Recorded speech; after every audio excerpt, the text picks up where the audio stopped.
अस्सलाम वालेकुम, मैं हूं कमरान। आज का वीडियो है, एक हिंदू भाई ने रिसर्च किया है कि रोज़ा रखने का क्या क्या फ़ायदा होता है। आज की वीडियो इसी पे है और वीडियो बहुत ही इंटरेस्टिंग होने वाला है, बहुत ही मज़ेदार होने वाला है। और ये वीडियो है MC राज चैनल से लिया है वीडियो। ओरिजिनल वीडियो का लिंक डाल दूँगा डिस्क्रिप्शन बॉक्स में, आप जाकर वहाँ से देख सकते हैं। तो ये देखते हैं भाई ने क्या रिसर्च किया है, कितना रिसर्च किया है, क्या उसमें सच्चाई है, साइंटिफिक बताएंगे कितना फ़ायदा है, क्या नुकसान है और ये कैसे उनको पता चला। तो चलिए वीडियो स्टार्ट करते हैं। एक बार एक डॉक्टर के पास एक पेशेंट आया जो करीब 45 साल के आसपास था। वो डायबिटीज और हाई ब्लड प्रेशर से बहुत ज्यादा परेशान था। डॉक्टर ने उसकी रिपोर्ट देखी और कहा, अगर आपने अपनी लाइफ स्टाइल नहीं बदली तो अगले 10 साल में और भी खतरनाक बीमारियां हो सकती हैं। ये सुनते ही वो काफी डर गया और उसने तुरंत डॉक्टर से पूछा, मुझे क्या करना चाहिए। डॉक्टर ने कहा, फास्टिंग शुरू करो, दिन का एक बड़ा हिस्सा बगैर खाए पिए गुजारो, इससे तुम्हारी बॉडी डिटॉक्स होगी, मेटाबॉलिज्म बेहतर होगा और तुम्हारी बॉडी रिपेयर मोड पर चली जाएगी और फिर धीरे धीरे तुम्हारी सेहत में सुधार होने लगेगा। ये सुनते ही तुरंत उसके दिमाग में आया कि यही तो बचपन से रमजान में किया जाता है। सुबह से शाम तक बगैर कुछ खाए पिए मुसलमान रोजा रहते हैं। लेकिन इसी के साथ साथ एक सवाल भी उसके दिमाग में आया, अगर फास्टिंग इतनी फायदेमंद है तो क्या रमजान में रोजा सिर्फ इबादत के लिए, या इसके पीछे कोई साइंटिफिक विजडम भी छिपा हुआ है। आज हम इस वीडियो में जानेंगे कि रोजा सिर्फ एक रिलीजियस प्रैक्टिस नहीं है, बल्कि एक साइंटिफिकली प्रूवन सिस्टम है जो इंसान की बॉडी, माइंड और सोल इन सभी को प्यूरिफाई करता है।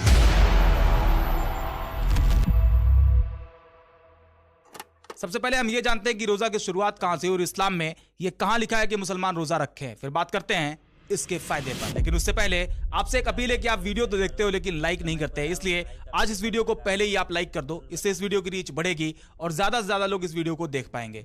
अब आते हैं टॉपिक पर। इस्लाम के 5 पिलर में से एक पिलर है रोजा, यानी रोजा मुसलमानों के लिए कंपलसरी प्रैक्टिस में आता है। प्रॉफिट के मक्का से मदीना हिजरत करने के बाद 2 हिजरी में रोजे की शुरुआत हुई। जब आप मदीना पहुंचे तो आपने देखा कि मदीना में यहूदी यौम किप्पुर, जिसे डे ऑफ अटॉनमेंट भी कहा जाता है, इस दिन रोजा रखते हैं। आपने पता किया कि आखिर यहूदी इस दिन रोजा क्यों रखते हैं, तो मालूम हुआ कि जब फिरौन मूसा अलैहिस्सलाम का पीछा कर रहा था तो अल्लाह ने दरिया को 2 हिस्सों में बांट दिया, जिससे मूसा अलैहिस्सलाम तो निकल गए लेकिन फिरौन की फौज उसी में डूबकर मर गई। तो मूसा अलैहिस्सलाम ने अल्लाह के शुक्र के लिए इस दिन रोजा रखा था। सही बुखारी की हदीस नंबर 2004 में आता है कि जब आपने ये सुना तो कहा, हम मूसा को मानने में तुमसे ज्यादा हकदार है, और मुसलमानों से कहा कि वो भी इस दिन रोजा रखें। और फिर इसी के बाद रमजान के रोजे का हुक्म आता है। कुरान चैप्टर 2 वर्स 183 में आता है कि ऐ ईमान वालो, तुम पर रोजे रखना फर्ज कर दिया गया है। वर्स 185 में आता है, रमजान का महीना वो है जिसमें कुरान को नाजिल किया गया, इसलिए जो इंसान इस महीने को पाए उस पर जरूरी है कि वो पूरे महीने रोजा रखे। यहाँ से एक चीज तो क्लियर हुई कि रोजा मुसलमानों के लिए कंपलसरी है। यहाँ तक कि अगर कोई बीमार है या सफर में है तो उसके लिए थोड़ी सी छूट है, लेकिन बाद में उसे उसकी भरपाई करनी पड़ेगी। कुरान के अकॉर्डिंग हर एक मुसलमान जो अडल्ट है उसके लिए रोजा कंपलसरी कर दिया गया है। अब आते हैं ग्राउंड रियलिटी पर। अमेरिका की एक ऑर्गेनाइजेशन है प्यू रिसर्च सेंटर। ये पूरी दुनिया में social, economic, religious and political मुद्दों पर डेटा कलेक्ट करके रिपोर्ट पब्लिश करती है। खास करके ये सेंटर पब्लिक ओपिनियन पोल्स के जरिए अपनी रिपोर्ट तैयार करती है और इसके रिपोर्ट का इस्तेमाल पब्लिक से लेकर पॉलिटिशियन, यहां तक कि पॉलिसी मेकर्स तक करते हैं। मतलब प्यू रिसर्च सेंटर एक ट्रस्टेड ऑर्गेनाइजेशन है और इसने रमजान के रोजे को लेकर अमेरिका में एक रिसर्च करी, जिसमें बताया गया कि अमेरिका में रहने वाले 10 में से 8 मुस्लिम ऐसे हैं जो रमजान के महीने में रोजा रखते हैं, यानी लगभग 80% लोग। ये काफी इंटरेस्टिंग है। आपके दिमाग में आ सकता है कि अमेरिका जैसी कंट्री जहां हर तरह का कल्चर है, मॉडर्न लाइफ स्टाइल है, बावजूद इसके मुसलमान अपनी प्रैक्टिस को इतना स्ट्रांगली कैसे फॉलो कर रहे हैं। हालांकि अमेरिका में मर्द और औरत, मर्द में 77% और वुमेन में 82% ऐसे मुस्लिम है जो रोजा रहते हैं। इसी तरह वो लोग जो अमेरिका में पैदा हुए उनमें 79% और जो इमिग्रेंट्स हैं उनमें 80% लोग रमजान के महीने में रोजा रहते हैं। सबका पार्टिसिपेशन ऑलमोस्ट लगभग सेम है। हालांकि अगर कोई मुस्लिम ये कहता है कि रिलीजन उसके लिए बेहद इंपॉर्टेंट है तो इस कैटेगरी में 92% लोग रोजा रखते हैं, और वो कैटेगरी जिनमें रिलीजन को लाइटली लिया जाता है, मतलब ठीक है रिलीजन है, ऐसे लोगों में 65% लोग ऐसे हैं जो रमजान के महीने में रोजा रखते हैं। और सबसे हैरान करने वाली बात, वो लोग जो रिलीजन को नॉट टू या नॉट एट ऑल इंपॉर्टेंट मानते हैं उनमें भी 41% लोग ऐसे हैं जो रमजान के महीने में रोजा रखते हैं। मतलब रमजान का कल्चर, उसकी सिग्निफिकेंस आज के मुसलमानों के लिए उनकी आइडेंटिटी का एक स्ट्रॉन्ग हिस्सा बना हुआ है। ये डेटा एक और चीज दिखाता है कि रमजान एक रिलीजियस प्रैक्टिस के साथ साथ एक कल्चरल एक्सपीरियंस भी है जो मुसलमानों को हर जगह कम्युनिटी फीलिंग देता है। मतलब तेरा मेरा रिश्ता क्या, ला इलाहा इल्लल्लाह। तेरा मेरा रिश्ता क्या, ला इलाहा इल्लल्लाह। तेरा मेरा रिश्ता क्या, ला इलाहा इल्लल्लाह। इसके अलावा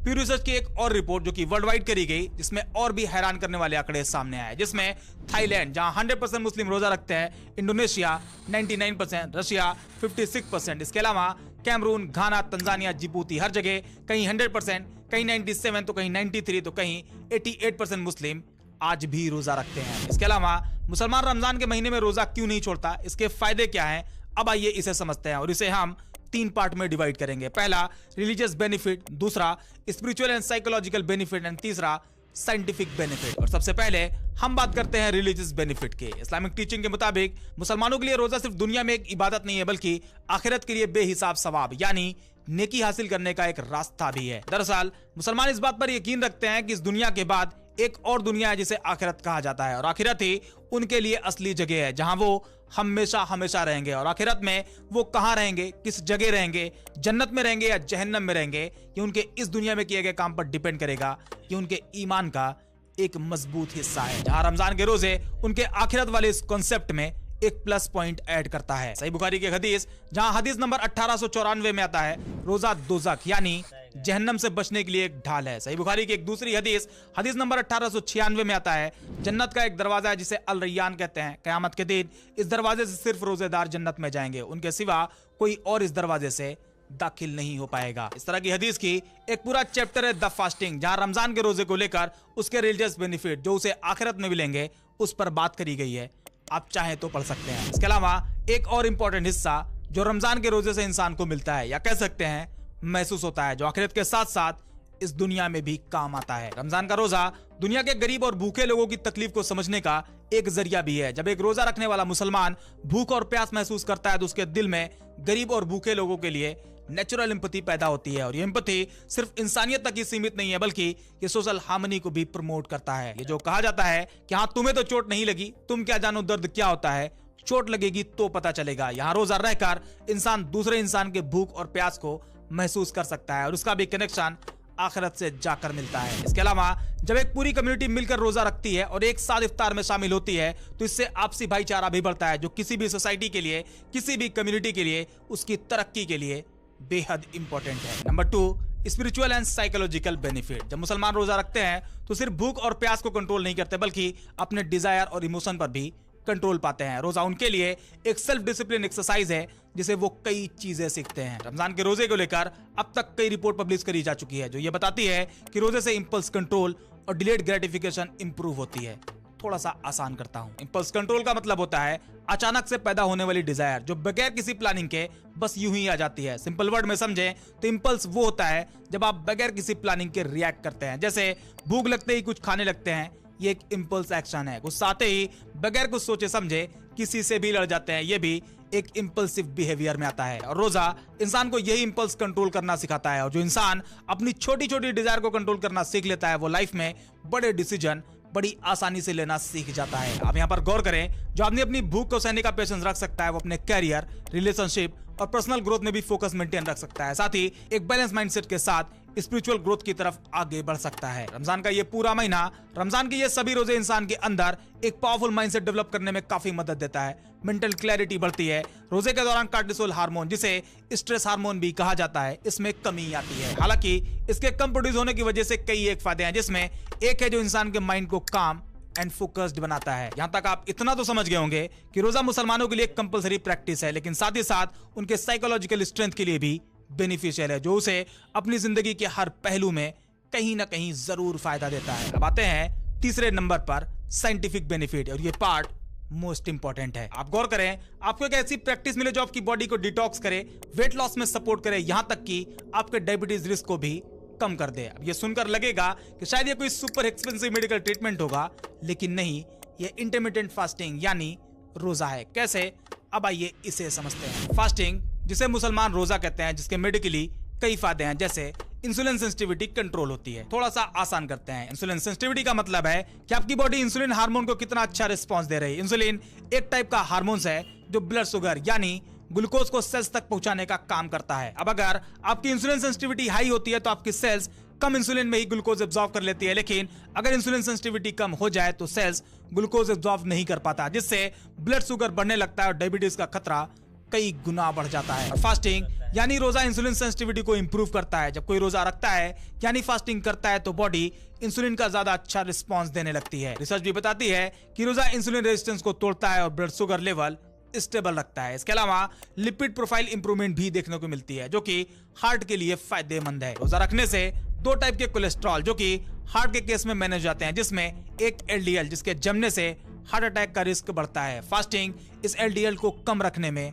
काफी मदद करती है। इसी तरह दूसरा है एचडीएल, ये भी एक टाइप का कोलेस्ट्रॉल है। फास्टिंग इसके लिए भी फायदेमंद है। इसके अलावा रोजा वेट लॉस और फैट बर्निंग में जबरदस्त मदद करता है। अगर आप डाइटिंग और जिम से थक चुके हैं तो आपके लिए फास्टिंग एक नेचुरल फैट बर्निंग मेथड हो सकता है। जब कोई रोजा रखता है तो कैलोरी इंटेक नेचुरली कम हो जाता है, जिससे फैट बर्न होने लगता है। हालांकि ये भी अलग अलग सिचुएशन पे डिपेंड करता है। फास्टिंग के दौरान जब बॉडी को एक्सटर्नल ग्लूकोज नहीं मिलता तो आपकी बॉडी आपके अंदर मौजूद फैट को एनर्जी के लिए यूज करने लगती है, मतलब आपकी बॉडी नेचुरली मेल्ट होने लगती है। यहाँ आप समझ सकते हैं कि रोजा सिर्फ एक इबादत नहीं है बल्कि एक नेचुरल फैट लॉस थेरेपी भी है। हालांकि रोजा सिर्फ बॉडी को डिटॉक्स ही नहीं करता बल्कि रिपेयर भी करता है। इसको ऑटोफैगी कहते हैं। ऑटोफैगी एक सेल्फ क्लीनिंग प्रोसेस है जो डैमेज सेल्स को एलिमिनेट करता है, जिससे अल्जाइमर्स, पार्किंसन जैसे खतरनाक डिजीज का रिस्क काफी हद तक कम हो जाता है। मतलब रोजा इबादत के साथ साथ डिजीज प्रिवेंशन टेक्निक भी है। इसके अलावा और भी कई तरह के मेडिकली फायदे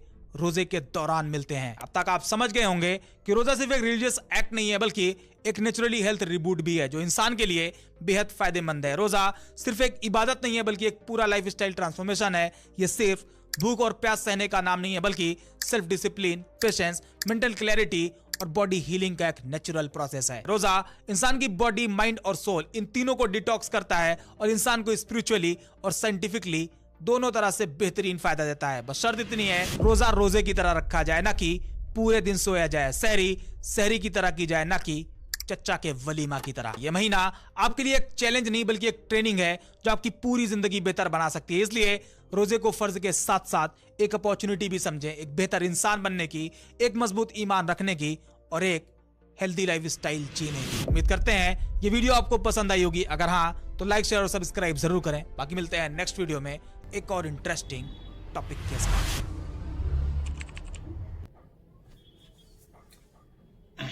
यह था वीडियो भाई का। भाई ने बहुत अच्छी तरीके से समझाया है कि रोज़ा रखने से क्या क्या इंसान को फ़ायदा होता है और मुस्लिम में रोज़ा क्यों फ़र्ज है। और हमें तो अल्लाह ने फ़र्ज किया है, फिर भी उससे साइंटिफिक फ़ायदा बहुत ज़्यादा है। रोज़े से बहुत ही इंसान को अच्छे से फ़ायदा मिलता है, बहुत ही मतलब हर चीज़ में बूस्ट मिलता है, इंसान को अच्छे फ़ायदा मिलता है। ये वीडियो था, भाई को बहुत अच्छे तरीक़ा से समझा दिया है। साइंटिफिक रीज़न भी भाई ने बताया है कि क्या क्या साइंटिफिक रीज़न है, साइंटिफिक रीज़न से क्या क्या फ़ायदा मिलता है रोज़े से, और कितना लोग मुस्लिम मर्द औरत कितना लोग रहते हैं रोज़ा, और कहाँ का कितना रोज़ा रहते हैं, यहाँ पे कितना परसेंटेज रोज़ा रहता है, और रोज़ा रखने का क्या क्या फ़ायदा है, साइंटिफिक फ़ायदा है। ये वीडियो था। वीडियो आपको कैसा लगा, आप चाहते हैं भाई का ऐसी इन्फॉर्मेटिव वीडियो पे रिएक्शन दे तो आप कमेंट ज़रूर बताएं। तो चलिए मिलते हैं नेक्स्ट वीडियो में। खुदा हाफिज़, इंशाअल्लाह। अल्लाह हाफिज़, बाय।